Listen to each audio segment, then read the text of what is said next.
Shalom, selamat pagi jemaat Gia Condrokusumo yang menyaksikan ibadah secara online pada hari ini. Mari kita tundukkan kepala. Kita akan mulai ibadah online ini dengan doa. Pertolongan kita pada pagi hari ini datangnya dari pihak Allah, Allah yang menciptakan langit dan bumi beserta dengan segala isinya. Allah yang setia, yang tidak pernah meninggalkan pekerjaan tangannya. Turunlah atas kita sekalian kasih karunia dari Tuhan Yesus Kristus dan persekutuan oleh Roh Kudus. Amin. Shalom, selamat pagi Bapak Ibu Saudara yang terkasih di dalam Tuhan kita Yesus Kristus. Pagi hari ini kita boleh bertemu kembali melalui ibadah online. Kita bersyukur kalau Bapak Ibu, saudara-saudara tetap bisa beribadah di tempat masing-masing. Kita mengucap syukur kalau Tuhan masih menganugerahkan kepada kita kesehatan, kekuatan, bahkan kebebasan kita bisa beribadah. Kita mengucap syukur pagi hari ini kalau kita masih tetap boleh memuji dan memuliakan. Mari kita persiapkan hati kita. Kita mau anugerah, kita mau menaikkan syukur kita. Karena Yesus sudah hadir dalam hidup kita. Kita bawa pujian kita. Yesus yang termulia, yang sudah memulihkan kita, yang sudah memberkati kita. Kita menaikkan pujian. Yesus kemuliaan, pulihkan kita, memberkati kita. Yesus kemuliaan-Mu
biasa di dalam hidup kami.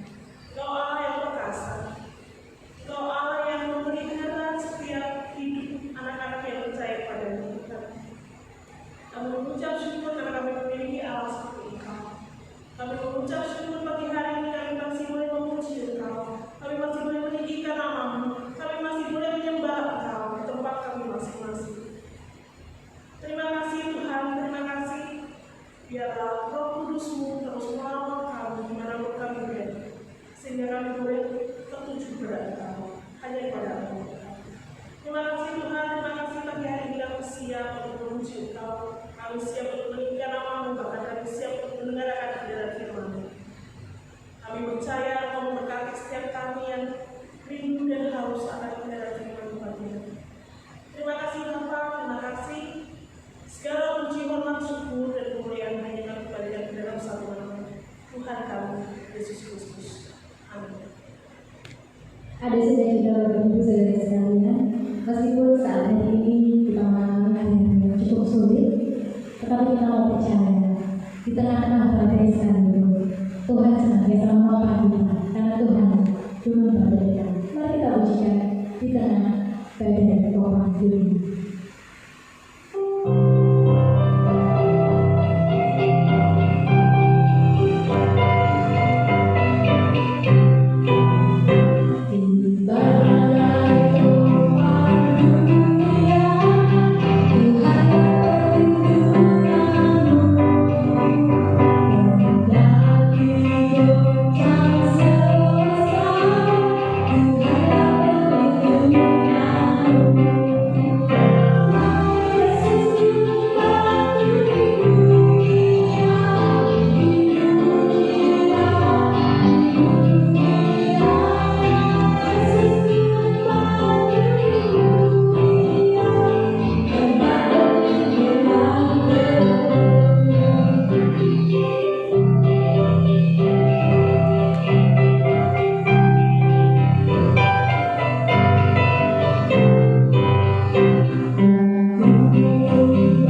boleh hidup di dalam kebenaran firman Tuhan.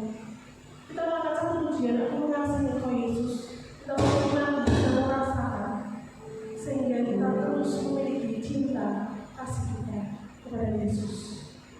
Aku mengasihi Engkau Yesus.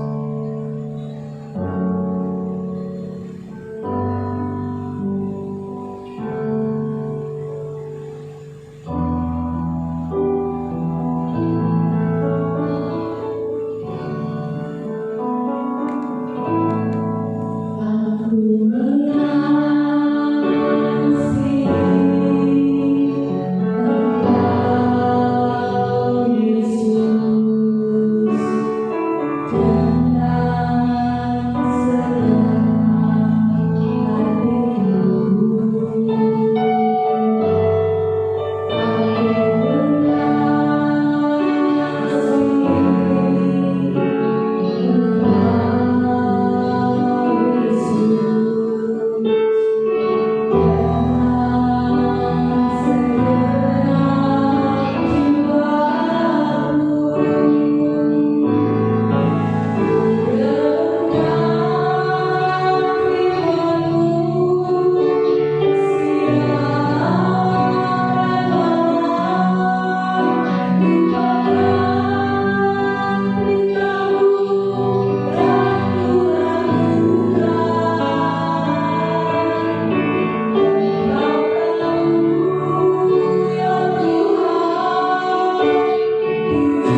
Mari kita berdoa sebelum kita mendengarkan firman Tuhan. Bapa yang baik, terima kasih Tuhan, walaupun dalam kondisi ibadah secara online, kami masih bisa memuji dan memuliakan Engkau. Kami bersyukur Tuhan, penyertaan Kau sempurna, dan biarlah kami yang melakukan ibadah secara online di rumah masing-masing, pujian tadi yang sudah dipimpin oleh tim PAW, betul-betul menyiapkan hati kami untuk menerima firman Tuhan yang sebentar kami dengar. Terima kasih Tuhan, hanya di dalam nama Tuhan Yesus Kristus kami siap mendengarkan firman-Mu. Amin. Ya, shalom, selamat pagi Bapak Ibu sekalian. Hari ini ada di minggu kedua ya, tanggal 10, minggu kedua. Dan memang tema bulan Januari ini kasih ya. Dan minggu yang lalu kita bicara tentang kasih yang mula-mula ya. Pak Pendeta Joko sudah sampaikan hal itu. Nah, hari ini minggu kedua kita belajar dengan tema aman dalam kasihnya. Tentu kasihnya adalah kasih Kristus. Nah, aman dalam kasih Kristus ini ada penjabaran 3 poin ya. Jadi kalau kita bicara tentang aman, ada banyak orang mencari aman saat ini ya. Banyak orang mencari aman. Apa saja sih keamanan yang dicari oleh manusia yang didapatkan dari Tuhan melalui kasihnya? Yang pertama, 1 Petrus 5 ayat yang ke-10. Demikian firman Tuhan, dan Allah sumber segala kasih karunia. Jadi Allah itu penuh kasih karunia yang telah memanggil kamu, berarti memanggil kita dalam Kristus kepada kemuliaannya yang kekal, akan melengkapi, meneguhkan, menguatkan, dan mengokohkan. Saya ulangi, akan melengkapi, meneguhkan, menguatkan, dan mengokohkan kamu sesudah kamu menderita seketika lamanya. Jadi poin pertama, kenapa ada aman dengan kasih Kristus? Kenapa kita merasa aman dengan kasih yang daripada Allah? Poin pertama adalah karena Allah yang penuh kasih itu adalah Allah yang bertanggung jawab. Ya.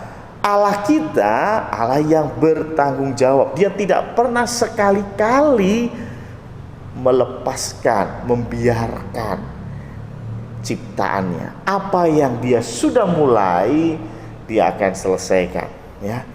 Jadi kalau kita melihat dunia ini, gak usah jauh-jauh sampai dunia, keluarga akan tidak merasa aman ketika suami tidak bisa bertanggung jawab. Keluarga tidak akan merasa aman ketika orang tua tidak bisa bertanggung jawab.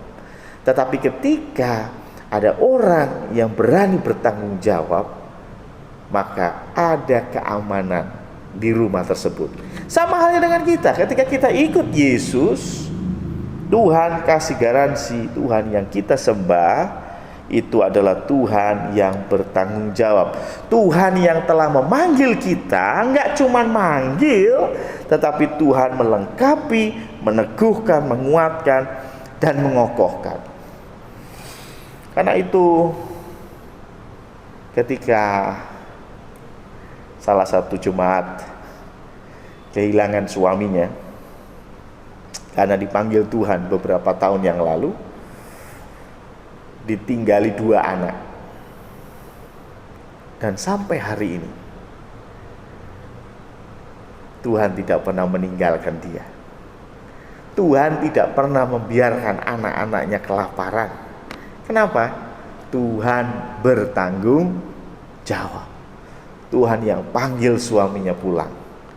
Karena itu Tuhan yang akan bertanggung jawab untuk kelangsungan istri dan anak-anak yang ditinggalkan. Tuhan kita, Tuhan yang dahsyat. Poin ini nggak mau saya jabarkan lebih lanjut. Kenapa?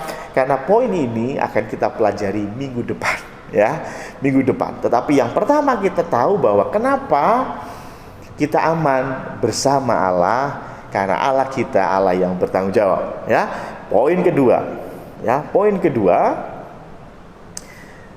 kedua kita bisa lihat dari Yohanes 3 ayat 16. Itu sudah ayat hafalan. Yohanes 3 ayat 16, karena begitu besar kasih Allah akan dunia ini, maka dia mengaruniakan anaknya yang tunggal, supaya barang siapa yang percaya kepadanya tidak binasa, melainkan memperoleh hidup yang kekal. Yang kedua, ada banyak orang yang merasa aman karena finansial bagus, kesehatan bagus, keluarga semua baik, ya. Sepertinya nggak ada yang perlu dikhawatirkan.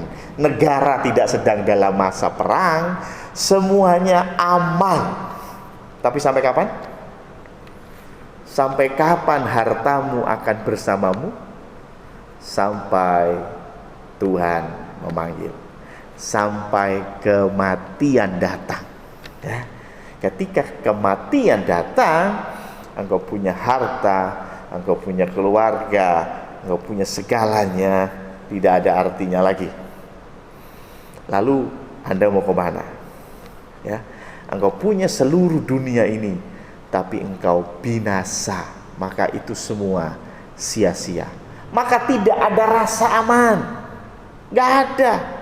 Engkau punya semuanya, tapi engkau tidak punya keselamatan. Engkau nggak tahu ketika engkau mati nanti, engkau pergi kemana? Buat apa? Mungkin umur 30 masih hore-hore, umur 50 ya dikit-dikit ketakutan. Tapi begitu menginjak 60, lebih dari 60, maka akan ada perasaan tidak aman. Kenapa? Oh, teman satu-satu sudah mulai berguguran. Teman main kena COVID meninggal, ya. Teman SD dulu kena jantung meninggal, ya. Makanya kalau duduk sama orang tua itu terlihat, ya, dia sudah tua ketika duduk ngobrolnya apa? Ngobrolnya adalah masalah kesehatan, betul ya? Tensimu berapa? Kolesterolmu berapa, ya? Itu biasa jadi perbincangan orang-orang yang sudah tua, ya. Saya punya satu grup yang kebetulan saya yang paling muda, ya. Dan yang dibahas di grup itu kebanyakan apa? Waduh, dokter ini bagus nih untuk kolesterol, dokter ini bagus nih untuk jantung, dokter ini bagus untuk ya, obat ini tuh tokcer, obat ini ya. Itu konsumsi percakapan orang tua rupanya, ya. Bagaimana orang tua ya memang sakit-sakitan, ya. Tapi satu hal yang harus kita pahami, bahwa kalau kita belum punya garansi ke depan gimana, maka hidupmu nggak aman, ya. Hidupmu belum aman. Tetapi firman Tuhan berkata bahwa karena begitu besar kasih Allah yang besar itu, dia mengaruniakan anaknya yang tunggal, yaitu Tuhan Yesus Kristus, supaya kita jadi punya kepastian. Ketika kita mati, kita kemana? Memang uang bisa membeli segalanya, tetapi tidak bisa membawa engkau pergi ke surga. Engkau mau pergi kemana aja bisa pakai uang, tapi engkau nggak akan bisa sampai surga walaupun punya banyak uang, ya. Kebaikan, kesalehan perilakumu itu juga nggak bisa membeli surga. Kenapa? Firman Tuhan bilang kesalehan kita loh di hadapan Tuhan seperti kain kotor. Kalau kesalehan kita aja kain kotor, bagaimana kebejatan kita, bagaimana dosa kita di hadapan Tuhan? Jauhlah. Saya pun jujur, kalau saya mau hitung-hitung kebaikan saya sama kejelekan saya, kayaknya saya nggak masuk surga deh. Jujur, pasti saya nggak bisa masuk surga. Tapi karena begitu besar kasih Allah, kita hanya perlu percaya kepada Kristus, maka kita punya kepastian surga. Dan itu yang membuat hidup kita aman. Kita bisa berkata seperti Paulus, kalau aku mati, itu satu keuntungan. Kalau aku hidup, maka hidupku untuk Kristus. Betul nggak? Jadi kita gak perlu khawatir lagi. Karena ketika kita mati, kalau engkau percaya Kristus, engkau betul-betul percaya Kristus sebagai Tuhan dan Juru Selamatmu satu-satunya, tidak perlu khawatir, tidak perlu moga-moga masuk surga. Kita pasti masuk surga. Untuk urusan ini akan kita bahas 2 minggu lagi lebih dalam. Tetapi kita tahu sekarang aman dalam kasih-Nya. Yang pertama, Tuhan yang kita sembah, Tuhan yang bertanggung jawab. Yang kedua, Tuhan kasih garansi kita hidup yang kekal. Bertanggung jawab minggu depan, hidup yang kekal 2 minggu lagi. Sekarang kita masuk poin yang ketiga. Cepat ya. Tumben nih khotbahnya cepat ya. Poin ketiga adalah ada satu hal yang membuat kita merasa tidak aman. Ya. Mau tidak mau kita ini masih hidup di dunia. Ya. Iya Pak Pendeta, saya tahu Tuhan bertanggung jawab, saya tahu saya mati masuk surga, tahu saya. Cuman selama hidup di dunia, ya kita perlu duit. Kita perlu duit, kalau nggak ada duit nggak bisa makan. Betul ya? Ya saya setuju, karena saya pun ketika makan di warung, saya nggak bisa bayar dengan terima kasih. Saya harus bayar dengan duit ya. Nah ini pas banget, kenapa? Karena banyak orang kehilangan aman ketika duit nggak ada. Karena ketika uang nggak ada, maka rasa khawatir itu muncul. Karena itu poin ketiga adalah aman dalam kasih-Nya karena Tuhan yang mencukupkan. Ya. Coba kita lihat dalam konteks ini, saya ambil dari Matius 6 ayat yang ke-25. Nah, ini satu perikop, temanya tentang hal kekhawatiran. Ya. Saya bacakan untuk kita semua.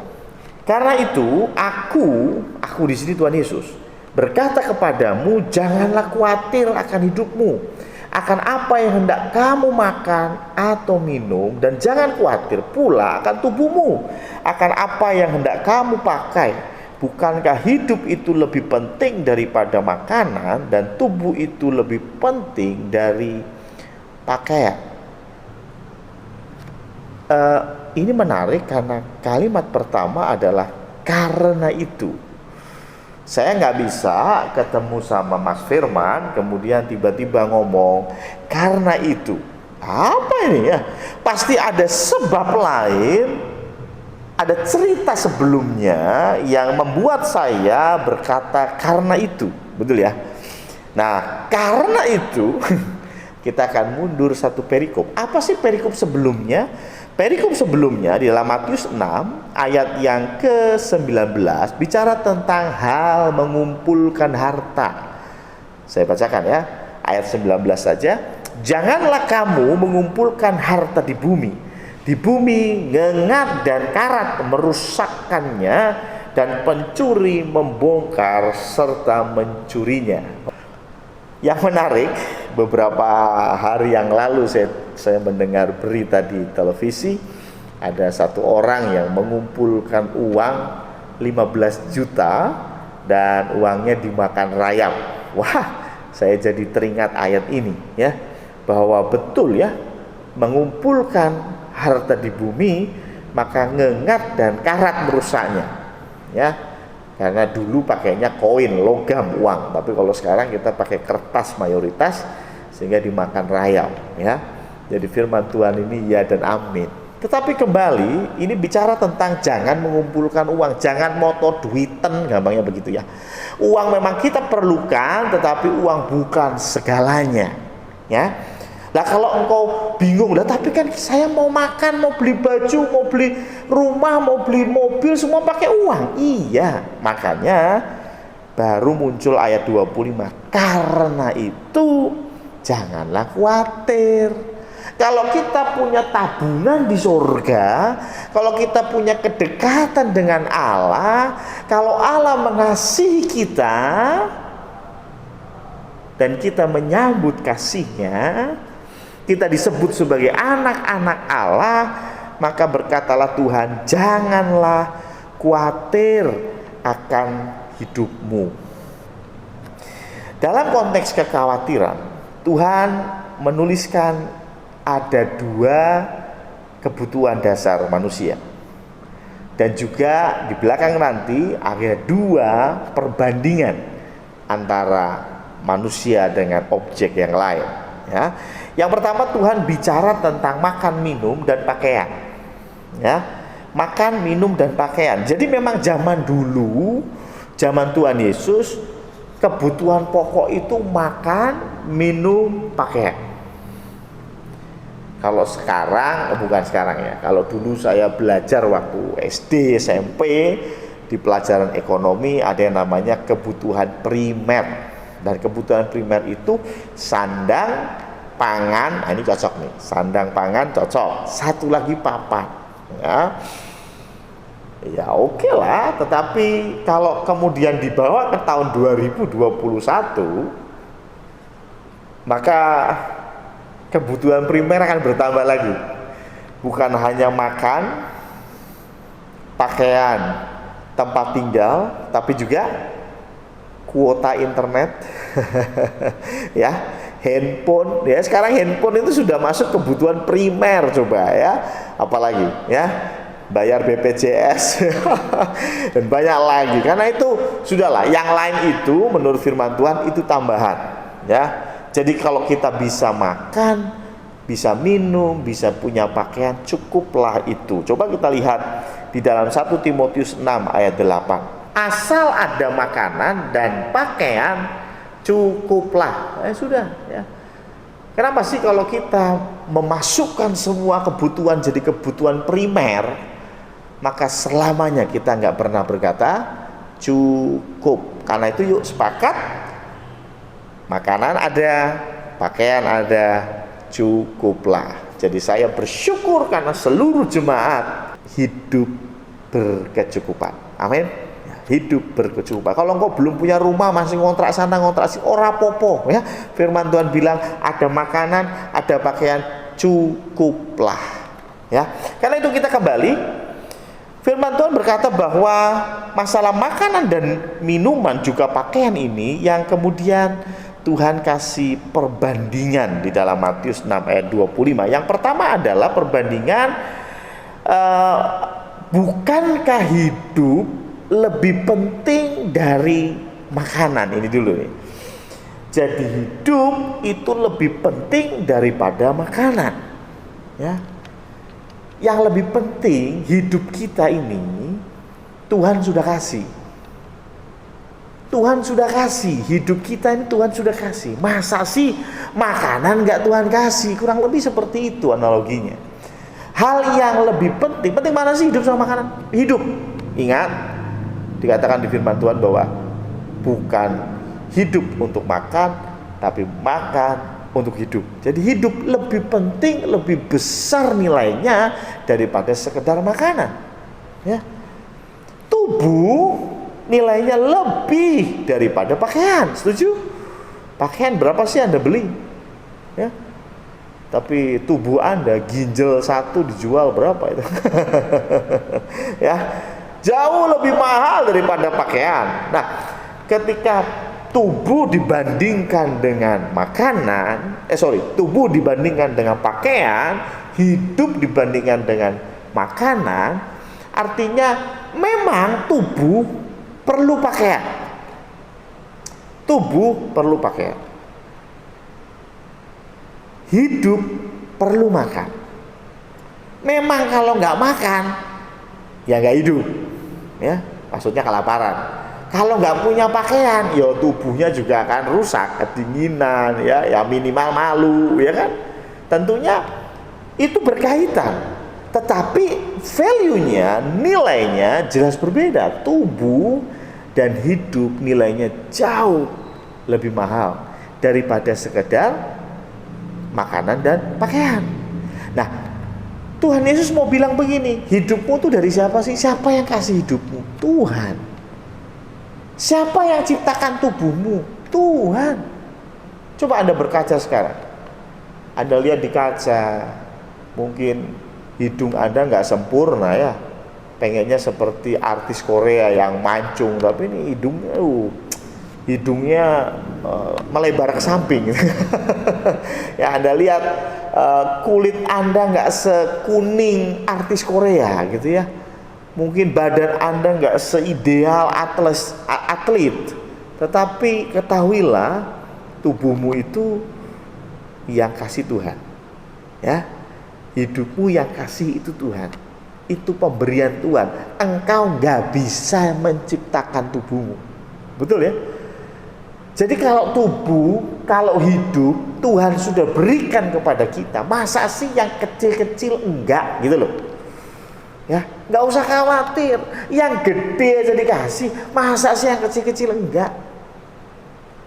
Yang berikutnya, Tuhan Yesus juga membandingkan dengan dua objek. Ayat 26. Pandanglah burung-burung di langit yang tidak menabur dan tidak menuai, dan tidak mengumpulkan bekal dalam lumbung. Saya mau tanya nih, burung-burung di langit tapi dikasih tambahan tidak menabur, tidak menuai. Saya mau tanya, siapa sih yang menabur dan menuai? Hanya manusia. Sapi, kambing, kebo, mereka nggak pernah menuai dan menabur, ya. Tetapi manusia yang menabur dan menuai. Burung di langit tidak menabur dan tidak menuai. Manusia menabur dan menuai. Dan tidak mengumpulkan bekal dalam lumbung. Manusia mengumpulkan bekal dalam lumbung. Namun diberi makan oleh Bapamu yang di surga. Bukankah kamu jauh melebihi burung-burung itu? Nah, di sini Tuhan Yesus membandingkan antara manusia dengan objek lain, ya, makhluk lain lah ya, yaitu burung. Sama-sama diciptakan Tuhan, tetapi manusia dan burung ini di-compare, ya. Nah, yang menarik, burung apa ini? Hanya dikatakan burung-burung di langit, tapi burung apa ini? Ya.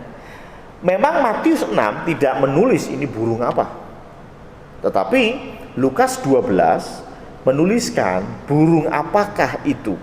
Lukas 12 ayat 24, demikian firman Tuhan, perhatikanlah burung-burung gagak,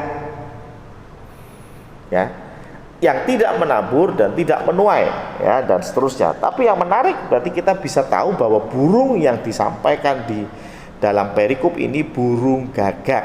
Kenapa penting banget sih kita mikirin burung? Ya, karena burung juga ada yang mahal, Pak Pendeta, ya. Itu burung yang menang kontes, waduh, itu harganya ratusan juta. Nah, kita lihat nih, ini burung apa sih yang dimaksud Tuhan? Yang dimaksud Tuhan adalah burung gagak. Nah, menariknya, sekali lagi ini kita harus bicara 2000 tahun yang lalu. Burung gagak dalam budaya Yahudi adalah burung yang tidak boleh dimakan atau burung yang haram, ya. Ini ada di Imamat 11 ayat yang ke-15.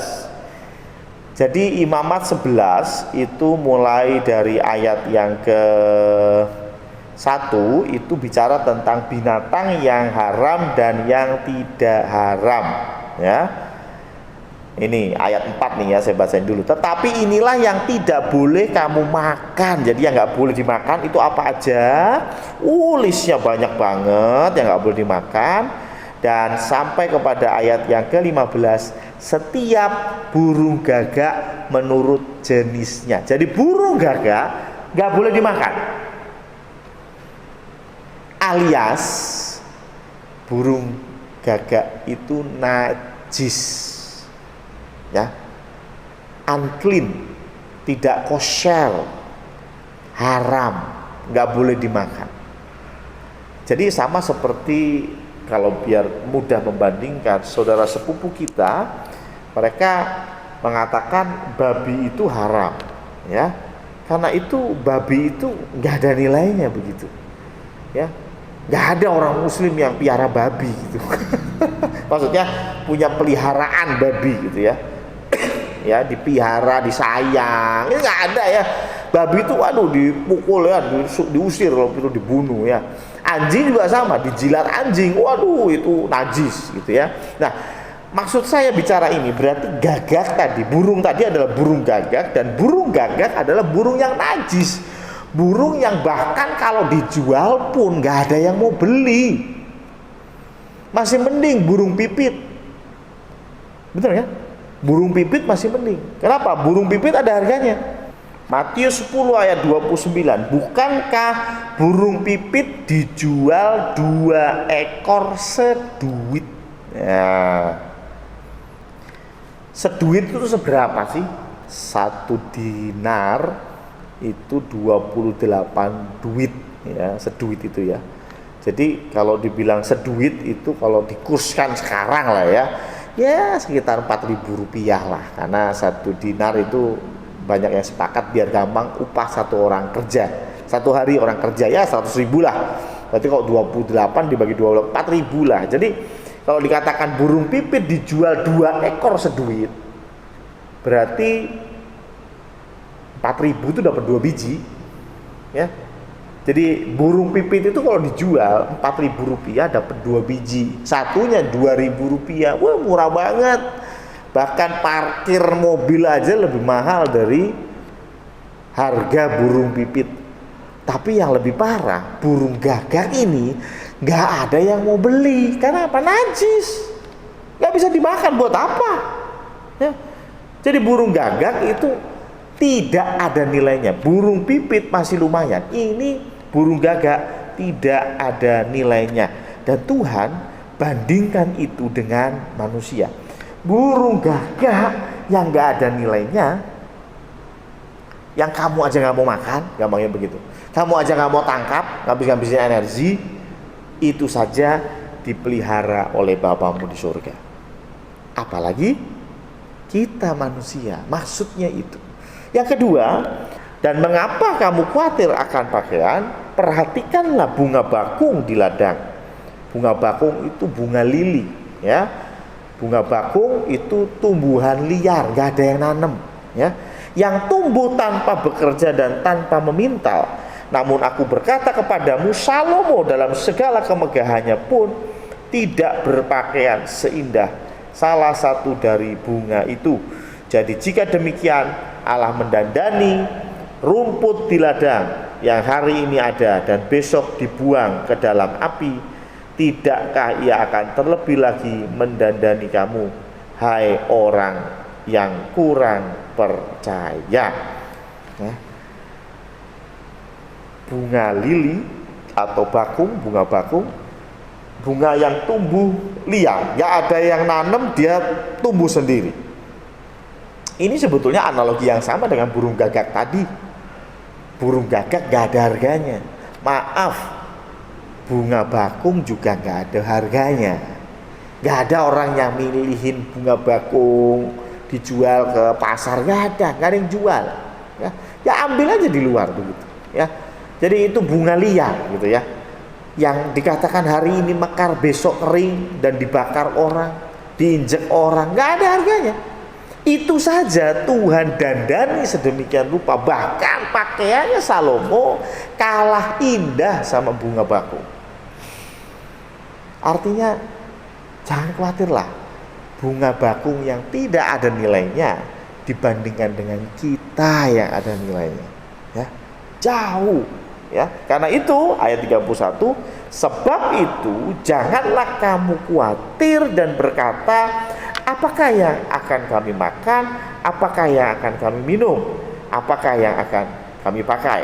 Ingat, kebutuhan dasar makan dan minum dan pakaian, ya.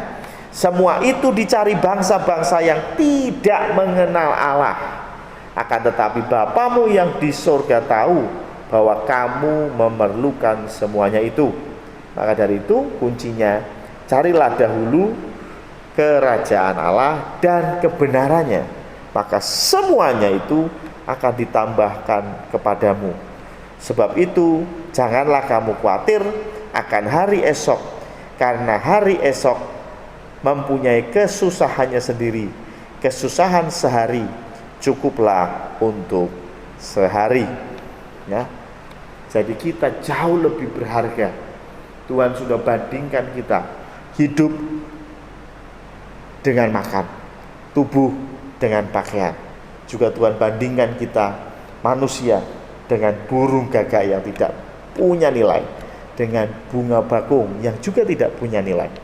Kita harusnya tidak perlu khawatir. Yang besar Tuhan sudah berikan.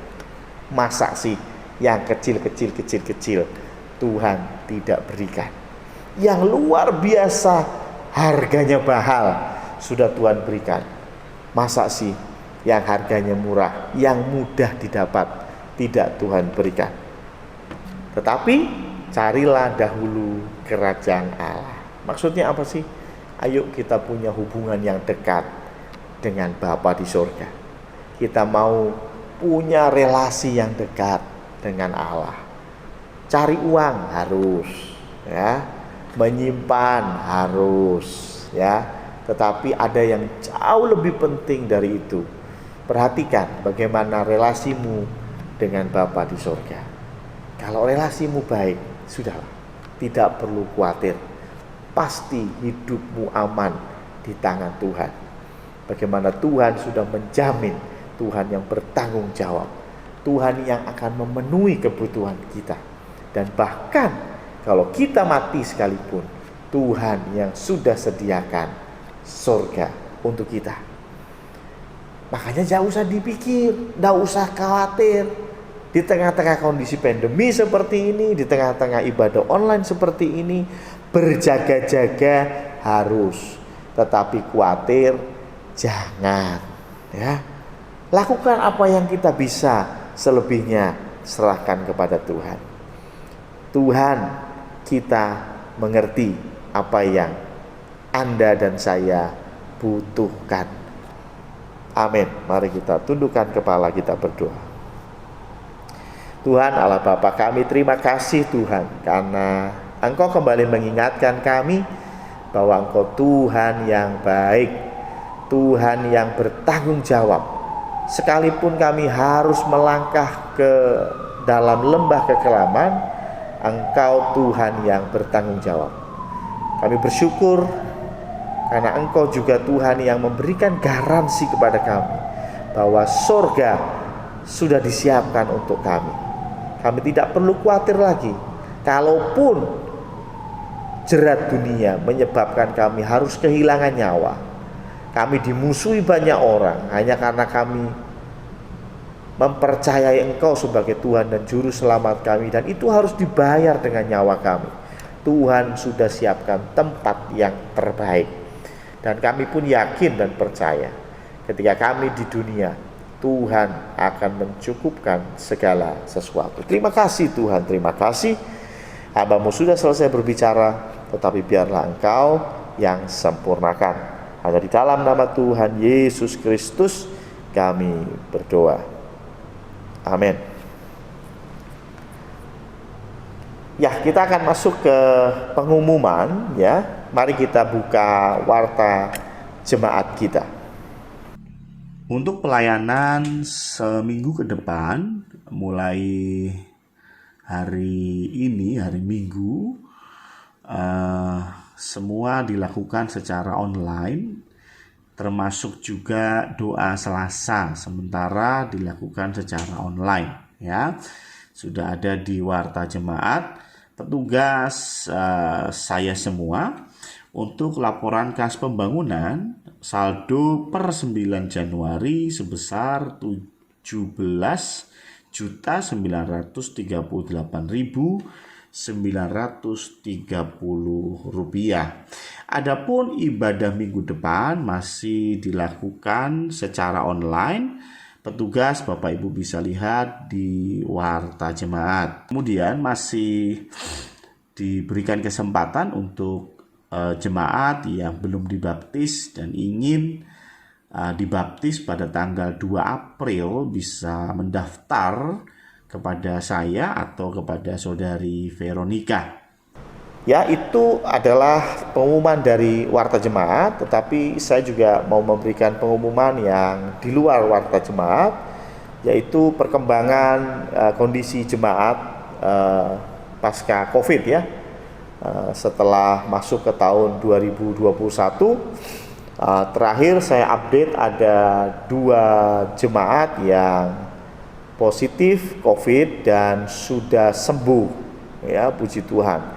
Tetapi puji Tuhan juga Tuhan izinkan ada 3 orang yang juga positif COVID-19 ya, dan sampai dengan hari ini masih karantina dan masih dalam proses pemulihan ya. Karena itu kita doakan supaya Tuhan jamah dan bisa segera pulih seperti 2 orang yang sudah pulih lebih dahulu. Dan karena hal itu juga, maka minggu depan tanggal 17 Januari ya, ibadah tetap dilakukan secara online ya. Majelis ingin memastikan semuanya aman, baru kita kembali beribadah di dalam gereja. Sekali lagi, itu pengumumannya. Terus berdoa untuk setiap jemaat, dan jika ada di antara Bapak Ibu, adik-adik sekalian yang juga mengalami masalah, ada sakit-sakit yang menyerupai flu ya, itu bisa hubungi saya, Japri pribadi, atau mungkin yang sudah swab ya dan hasilnya ternyata positif, bisa konfirmasi kepada kami ya. Karena sekali lagi ini penting untuk kami memastikan betul semua sudah aman, baru kita akan beribadah kembali. Untuk tanggal 24 Januari saya belum bisa memutuskan, kita akan lihat perkembangan ke depan. Tetapi intinya minggu depan kita masih melakukan ibadah secara online. Itu saja tambahan pengumuman dari saya. Sekarang tiba saatnya kita akan mendoakan doa-doa syafaat kita, dan sekaligus saya akan menutup ibadah pada pagi hari ini. Mari kita tundukkan kepala kita berdoa. Tuhan Allah Bapa kami, terima kasih Tuhan, karena Engkau begitu baik kepada kami semua. Engkau izinkan beberapa di antara kami terkena COVID, tetapi Engkau Tuhan yang bertanggung jawab, Engkau pun yang akan memulihkannya. Terima kasih Tuhan untuk segala kemudahan yang kami dapatkan, sehingga kami bisa melayani jemaat dengan baik, dan jemaat pun bisa mendapat kekuatan baru. Ada banyak waktu untuk mereka bisa bersaat teduh bersama dengan Tuhan. Terima kasih Tuhan. Rancangan Tuhan tidak pernah salah, tidak pernah keliru. Tuhan tetap yang terbaik. Kami berdoa Tuhan untuk setiap kami juga yang mungkin masih dalam kondisi tubuh yang belum fit karena cuaca yang ada, karena keletihan yang ada. Kami berdoa Tuhan juga yang akan memberikan kami pemulihan dan kekuatan yang baru. Kami berdoa Tuhan untuk 3 jemaat yang masih positif COVID. Kami berdoa Engkau juga berikan hikmat sehingga mereka pun bisa memetik hal-hal yang baik dari apa yang terjadi hari-hari ini. Biarlah mereka juga semakin dekat dengan Tuhan, semakin akrab dengan Engkau, semakin mencari kerajaan Allah dan kebenarannya, sehingga semuanya akan ditambahkan kepada mereka. Kami juga berdoa Tuhan untuk rencana pemerintah yang akan memberlakukan PSBB tanggal 11 besok Senin sampai dengan 25 Januari. Kami berdoa Tuhan, biarlah kebijakan ini betul-betul berdampak baik bagi perkembangan kesehatan di masyarakat Jawa dan Bali pada umumnya, pada khususnya. Dan juga kami berdoa jangan biarkan ekonomi yang sudah mulai tumbuh ini kembali terpuruk, tetapi biarlah Engkau yang menjaga, memberkati setiap warga Indonesia, sehingga kami semua tetap bisa hidup dengan baik dengan makanan dan pakaian yang cukup. Kami juga berdoa Tuhan untuk pemerintah pusat, untuk Pak Jokowi dan juga menteri-menteri yang terkait. Engkau juga yang terus berikan kesehatan, hikmat yang daripada Tuhan, sehingga mereka pun bisa bekerja dengan maksimal. Kami juga bersyukur untuk setiap kami yang sudah melayani tempat ini, untuk tim PAW yang ada, yang sudah memimpin kami yakin dan percaya berkat Tuhan juga turun atas mereka. Mereka yang sudah datang ke gereja untuk melayani kami di tempat ini, Engkau juga yang berkati. Terima kasih Tuhan, terima kasih. Dan Bapak Ibu sekalian, kita sudah sampai di ujung ibadah kita. Karena itu dari tempat di mana Anda berada, pandanglah Tuhan dengan hatimu dan terimalah berkat Tuhan. Tuhan memberkati engkau, Tuhan melindungi engkau, Tuhan menghadapkan wajahnya kepadamu dan memberikan engkau damai sejahtera dari sekarang sampai selama-lamanya. Amin.